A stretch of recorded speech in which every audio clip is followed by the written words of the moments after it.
l'Arabie saoudite et le Pakistan ont signé ce que les experts appellent déjà l'accord de défense le plus important de leur histoire commune. Pour comprendre l'importance de cet accord, il faut d'abord revenir sur les relations entre ces deux pays.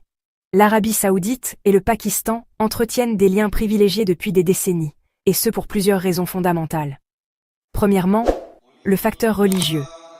Les deux nations partagent la même foi musulmane sunnite, ce qui crée naturellement une proximité culturelle et spirituelle. L'Arabie saoudite, gardienne des lieux saints de la Mecque et Médine, occupe une place particulière dans le cœur des musulmans pakistanais. Deuxièmement, les intérêts économiques. Le Pakistan dépend largement des importations de pétrole saoudien pour satisfaire ses besoins énergétiques, tandis que l'Arabie saoudite bénéficie de la main-d'œuvre pakistanaise qualifiée et bon marché. Troisièmement, la coopération militaire existe déjà depuis longtemps, avec des échanges d'expertise, des exercices conjoints, et même la participation de personnel militaire pakistanais dans la formation des forces armées saoudiennes. Mais ce qui vient de se passer le 17 septembre 2025 à Riyad dépasse tout ce qu'on avait vu auparavant. En présence du prince héritier saoudien Mohammed Ben Salman et du premier ministre pakistanais Shehbaz Sharif, les deux nations ont signé un accord stratégique de défense mutuelle qui change complètement la donne régionale. Cet accord n'est pas juste un bout de papier diplomatique de plus.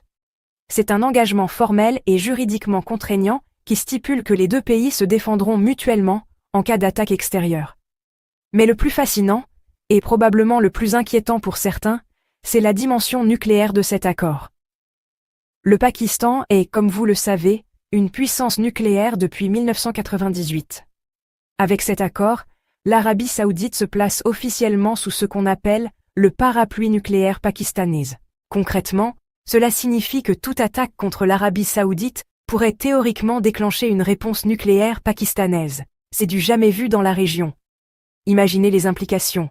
L'Arabie saoudite, sans posséder elle-même l'arme nucléaire, bénéficie désormais d'une dissuasion nucléaire crédible. C'est un game changer absolu dans l'équilibre des forces au Moyen-Orient. Maintenant, parlons du timing de cet accord, parce qu'il n'est certainement pas innocent. Cette alliance intervient plus d'une semaine après les frappes israéliennes contre le Hamas palestinien au Qatar, dans un contexte de tensions croissantes dans la région. L'Iran, l'autre grande puissance régionale, développe son programme nucléaire et étend son influence à travers ses proxys, au Liban, en Syrie, au Yémen et en Irak. Face à cette montée en puissance iranienne, l'Arabie saoudite cherchait depuis longtemps une réponse stratégique crédible. Le partenariat avec le Pakistan lui offre exactement cela. Du côté pakistanais, les motivations sont tout aussi stratégiques. Le Pakistan fait face à des défis économiques majeurs et a besoin d'investissements massifs. L'Arabie saoudite, avec ses pétrodollars, représente un partenaire financier crucial. De plus, le Pakistan se trouve dans une position géopolitique délicate, coincé entre l'Inde, son rival historique et également puissance nucléaire, et la Chine, son allié mais partenaire parfois encombrant. Cette alliance avec l'Arabie saoudite lui permet de diversifier ses partenariats stratégiques et de renforcer sa position internationale. Les détails de l'accord révèlent l'ampleur de cette coopération. Au niveau militaire, les deux pays vont intensifier leurs exercices conjoints, partager leur intelligence militaire et développer ensemble certains systèmes d'armement. L'Arabie saoudite va également investir massivement dans l'industrie de défense pakistanaise, permettant au Pakistan de moderniser ses capacités tout en réduisant sa dépendance aux fournisseurs occidentaux ou chinois.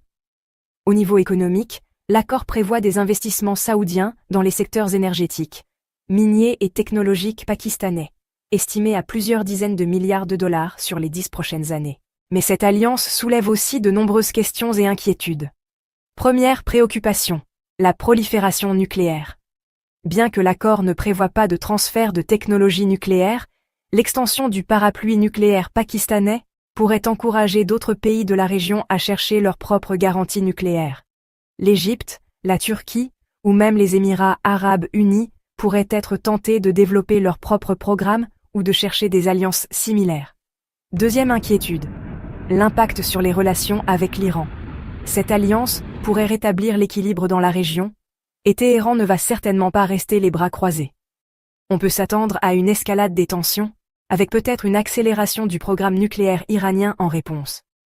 Du côté international, les réactions sont mitigées. Les États-Unis, alliés traditionnels de l'Arabie saoudite, mais préoccupés par la prolifération nucléaire, naviguent entre soutien et inquiétude. L'administration américaine doit gérer cette nouvelle donne tout en maintenant ses propres intérêts dans la région. La Chine, partenaire économique majeur du Pakistan et concurrent stratégique des États-Unis, voit probablement d'un bon œil cette alliance qui pourrait affaiblir l'influence américaine. La Russie, elle aussi, pourrait y trouver des opportunités, notamment en tant que fournisseur d'armements alternatifs. L'Europe, quant à elle, s'inquiète des implications pour la stabilité régionale et la non-prolifération. Cette alliance transforme aussi l'échiquier des alliances régionales. L'axe Arabie Saoudite-Pakistan vient concurrencer l'axe Iran-Syrie-Hezbollah, créant deux blocs clairement antagonistes. Les pays du Golfe, traditionnellement alignés sur Riyad, pourraient bénéficier indirectement de cette protection nucléaire étendue. À l'inverse, les alliés de l'Iran vont probablement serrer les rangs et chercher à renforcer leurs propres capacités défensives. L'impact économique de cette alliance ne doit pas être sous-estimé. L'Arabie saoudite va devenir l'un des plus gros investisseurs étrangers au Pakistan, finançant des projets d'infrastructures, des raffineries, des complexes pétrochimiques et des installations minières. Cette coopération économique renforcée va créer une interdépendance qui solidifiera l'alliance politique et militaire.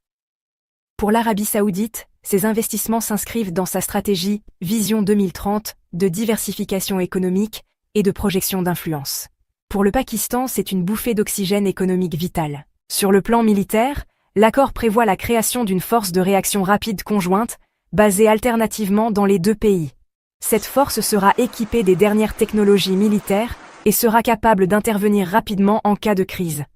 Des bases militaires communes sont également envisagées, notamment au Pakistan près de la frontière iranienne et en Arabie saoudite, près du Yémen. Cette présence militaire croisée constitue un signal fort envoyé aux adversaires potentiels. L'accord couvre aussi la coopération dans le domaine de la cybersécurité, devenue cruciale dans la guerre moderne. Les deux pays vont partager leurs expertises pour se protéger contre les cyberattaques, notamment celles provenant d'Israël ou de ses proxys. Cette dimension cyber de l'Alliance est particulièrement innovante et répond aux défis sécuritaires du XXIe siècle. Au niveau diplomatique, l'Arabie saoudite et le Pakistan vont coordonner leurs positions dans les organisations internationales comme l'ONU, l'Organisation de coopération islamique ou les non-alignés. Cette coordination diplomatique renforcera le poids de chacun des deux pays sur la scène internationale et leur permettra de mieux défendre leurs intérêts communs. Les implications à long terme de cette alliance sont considérables. D'abord, elle marque la fin de l'ordre géopolitique traditionnel au Moyen-Orient, dominé par la rivalité Arabie saoudite-Iran dans un cadre bilatéral. Désormais, nous avons des blocs d'alliances plus structurés et potentiellement plus dangereux. Ensuite, elle pose la question de l'avenir du traité de non-prolifération nucléaire. Si l'extension des parapluies nucléaires devient la norme, le système international de non-prolifération pourrait s'éroder. Enfin, elle transforme le Pakistan en acteur géopolitique majeur au Moyen-Orient, alors qu'il était traditionnellement focalisé sur l'Asie du Sud. Pour conclure, l'alliance de défense mutuelle entre l'Arabie saoudite et le Pakistan représente un tournant historique dans les relations internationales. Elle redéfinit les équilibres régionaux, introduit de nouveaux risques de prolifération nucléaire, mais offre aussi des opportunités de coopération économique et de stabilisation pour certaines régions. Les mois et années à venir nous diront si cette alliance contribuera à la paix et à la prospérité régionale, ou si elle déclenchera une nouvelle course aux armements et une escalade des tensions. Une chose est sûre, le Moyen-Orient et l'Asie du Sud ne seront plus jamais les mêmes après le 17 septembre 2025.